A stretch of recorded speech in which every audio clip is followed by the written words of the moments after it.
games. You're in the game. What's up, YouTube? Thumbs here, and today we're going to talk about one of my favorite topics, zombie gun variants. Now, unless you've been living in China, you should already know that there are gun variants in Call of Duty World War II. Currently, there's a variant for each gun as a zombie perk attached to it. Some of these are unlocked by collecting or purchasing items either out of supply drops or with armory credits. I've been grinding pretty hard to get my hands on some of these variants, and I intend on putting each one through its paces and reporting back here on what I find. Currently, we are in the middle of a Winter Siege event, and that has brought 3 new guns to the game as well as a couple new melee weapons. Of these new additions, only one has a variant that comes with a zombie perk attached to it, and that's the Gewehr 43. The variant in question is craftable with armory credits, and is called the Chiller. The Gewehr 43 is a single-shot assault rifle in the mold of an M1 or SVT, so it seems like it would be suited to zombies. Neither the Sten or the GPMG have a variant with the zombies perk attached to it as of yet.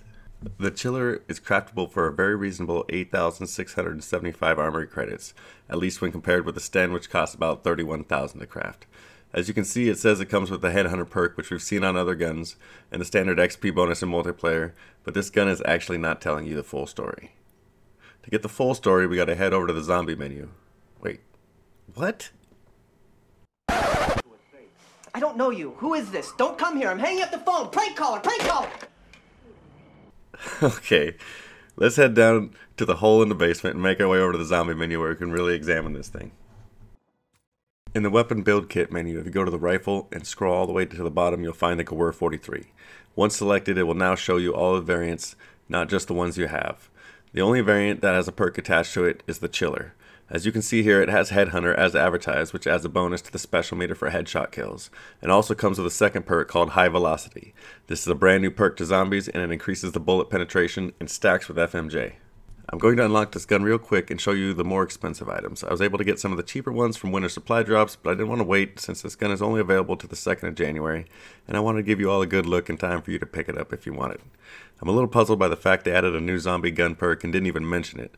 I'm even more confused by what almost seems like a concerted effort to hide this new perk as far away from where you can buy the gun as possible. For as good as Activision is at tempting you to spend money, I feel like they really missed the boat on this one to the point where it got me off my ass and back making videos just to tell you guys about it. So, thanks Activision, I guess. In order to use this thing in a game, you'll have to grab it from the box. I was able to get it out of my first box in back-to-back games, but no telling if you'll have the same luck. You'll notice when you grab it that it still says Gewehr 43 rather than the variant name, which is slightly unusual, but it does display the camo correctly. I'm going to start this review from the point where I pack-a-punch this gun because like most guns in this game, it's basically useless before that.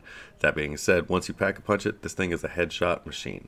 Let me show you what I mean. It will drop zombies in one headshot assuming they aren't wearing a helmet, and even has the stopping power to get a collat.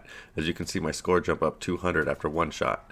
As the rounds go up, it seems like more and more zombies are wearing helmets, but you still get pretty good damage to the body, and even though it is a single fire weapon, it spam fires quite well and even performs well from the hip fire if you get jammed up or stay too long lining up your headshots.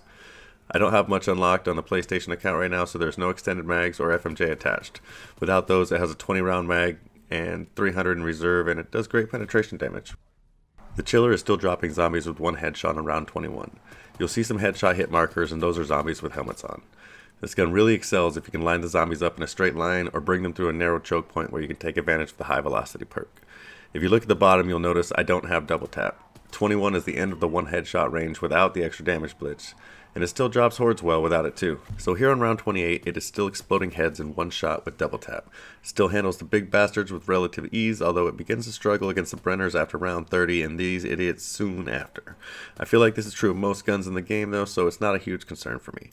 The second one had been previously injured, but if you nail headshots on these guys, which is pretty easy when they're moving slow, it will drop them before the second charge most times. I got quick draw and grip on this thing to be fair, but I found the gun to have pretty decent mobility and rarely even switched to my pistol for running around. If you work the trigger finger, it fires more than fast enough for its damage profile. But I recommend the quick reload blitz because the reload animation is quite slow. Round 31 is the end of the one hit range to the head unless someone figures out how to double pack.